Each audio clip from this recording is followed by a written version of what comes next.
England will be strong favourites against Wales. We're one of the strongest football nations around. Wales have struggled in previous years. Looking at the two teams on paper, you've got to say England are favourites, rightly so. There'll be a lot of passion showed by Wales, cracking atmosphere. Stadium will be full, a lot of rivalry.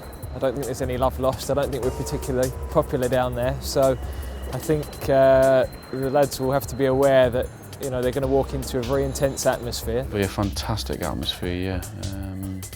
They always are whenever you play in England, Ireland or Scotland or Wales, and there's something special in the atmosphere, and I'm sure it'll be pretty special in Wales. The Welsh like to sing and like to shout and things like that, so when the fans really go for it, it's just deafening, and I mean it really is deafening. Obviously the Welsh will be well up for it and will probably put on a performance that will probably raise up a few levels because they're playing against England. They've not been in the best of form. You'd have to fancy us. Player for player, I think everyone knows that we'd have better players, but that doesn't always mean that you're going to win a game. And obviously Wales, with a full stadium, full set of fans behind them, they're going to prove a hard nut to crack. But I'd like to think that we've got enough to beat them. Wales, with where they're ranked in the world, will be the underdogs, and it's a great game for them really to try and achieve something, especially with Gary Speed just sort of starting out as manager. So I think England will face a much tougher game than perhaps the FIFA rankings would suggest. So England's got to take the game very serious. They've got to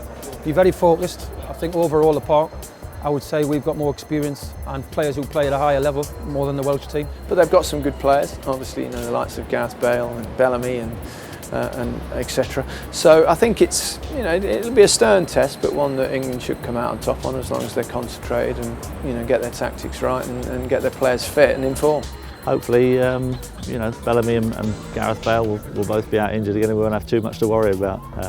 But even if they are there, we should have enough to beat them. They've got their full squad available. The likes of Gareth Bale, Aaron Ramsey, have got some very exciting players. So, as always, any of the home internationals are a tough fixture, but I think we're very confident that England can go there and win. Well, I think England will probably have too much for them.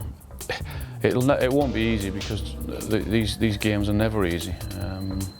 But I still would think England would have too much for them on the day, and I expect England to take the points. Oh, hopefully we can win 2-3-0 or 3-1 or something like that. Prediction, I'd probably go for 2-0 to England.